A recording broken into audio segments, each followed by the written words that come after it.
Hello and welcome to History Talk. Today we're going to be talking about Northern Ireland and the origin of the Apprentice boys.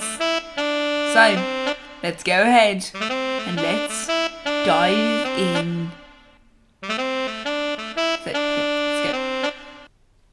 So, hello and welcome back to History Talk. Today we're going to be talking about where exactly the Apprentice boys come from. So the Apprentice boys their origin comes from the siege of Derry. The origin comes from the siege of Derry, which took place from 1688 to 1689. Now this was during the Williamite Jacobite War.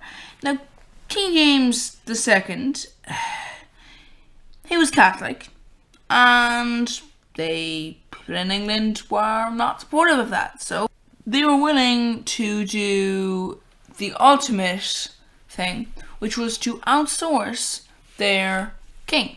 So basically what they said was, we'll now use your son-in-law, who is from the Netherlands.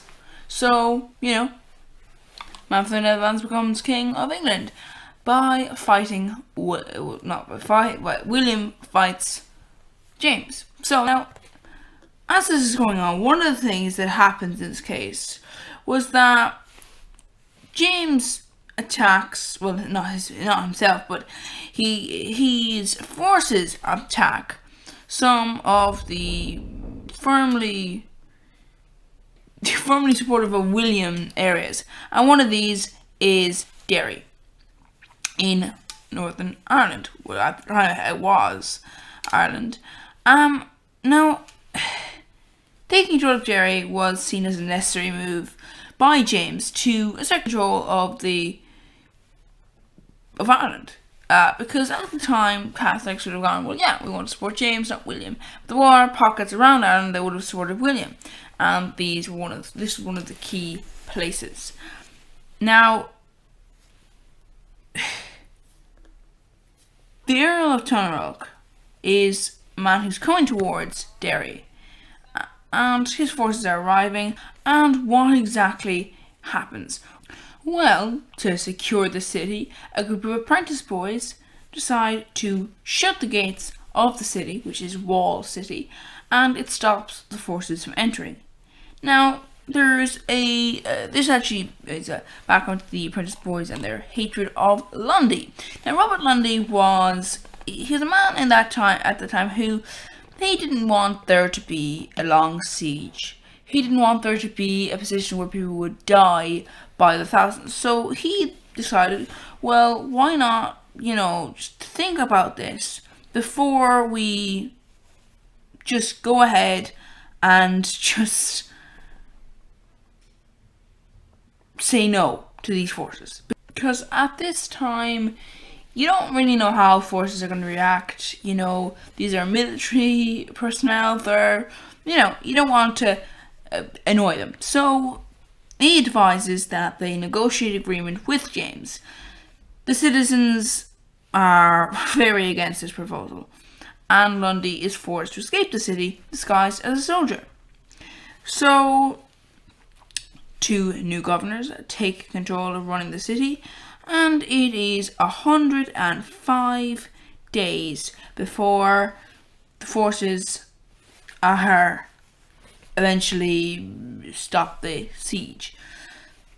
It is estimated that 10,000 citizens died, so Lundy you could argue, could have been right. Maybe they should have just let them go through. And this was mostly because of hunger and disease. On the 12th of August 1689, Derry is relieved when the Mountjoy, a merchant ship, broke through the boom, and another ship unloaded many tons of food into the city. This development prompted the forces laying siege of the city to decamp, bringing the siege to an end. Now, the following year, the William Jacobite War is gone. And as other persons of history might know, William won. Spoilers. Sorry, I should have said spoilers before. Then William won. So the siege theory becomes a very symbolic event for Protestants. You know, this is annual commemorations. These events are being held, and the Battle of the Boyne, which was the battle that James lost in, is commemorated by the Orange Order. So there's a lot of this sort of thing, and the Apprentice Boys of Derry use a symbol of no surrender and closing the gates, as a thing of having that as a celebration. And unfortunately, they don't do it in the best way, because what happens is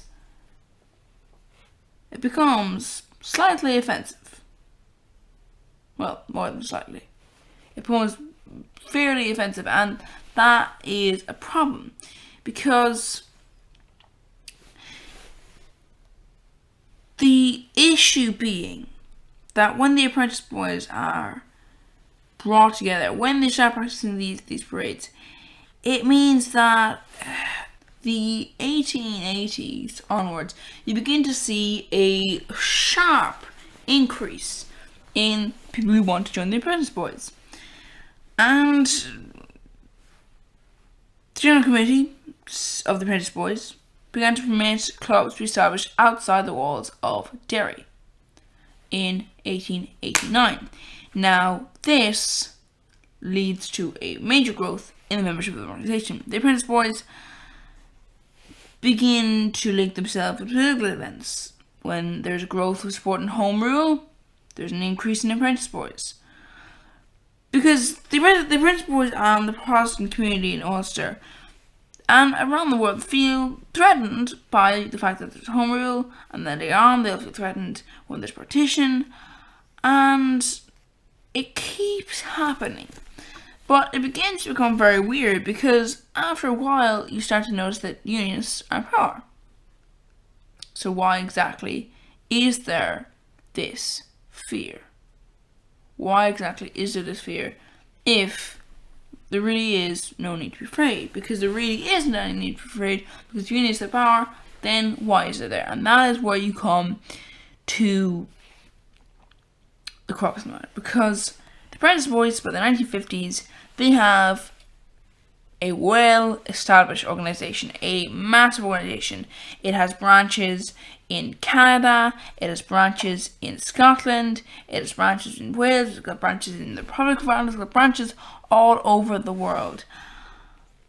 And there are a lot of people supporting these parades the Apprentice Boys hold. And then as civil rights develop, the Apprentice Boys become a little bit more violent and a little bit more reactionary to this thing. And that's something you say oftentimes. It's why, if you hear that a country is introducing a youth program, sometimes you think instantly Hitler Youth. That may be an inaccurate statement, but the fact is that is what people will often think, because you see this is history repeating itself. You see, or rather, in some cases, when you're just studying it, not necessarily history repeating itself, but history, will repeat itself. And that is a bad idea, because the way it's going to go down. And people begin to just not think about these things. And that begins to cause a problem. Because the Apprentice Boys, they begin to become very involved in the outbreak of the Troubles and antagonising Catholics and nationalists and people from all sorts of areas in many different ways. And that's what we'll talk about in the next video. Thank you for listening. We hope you enjoyed this episode.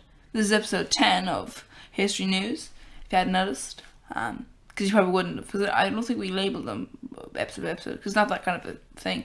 It's not like Northern Ireland timeline or, the crimes or anything like that. It's like, you can have your thing, and then it's like, okay, so let's watch the thing, what it could be. It's not like that, so it's a bit different. So anyway, if you want more of this, you can say it below in the comments, or just view it. Yep, I think sharing is helpful because it just tells us, people viewing it. So yeah, more people, there's more. More of this is good. That type of thing. Subscribe ahead to the channel if you want to, and view other videos. That'd be great. Thank you, and hopefully we'll see you next time.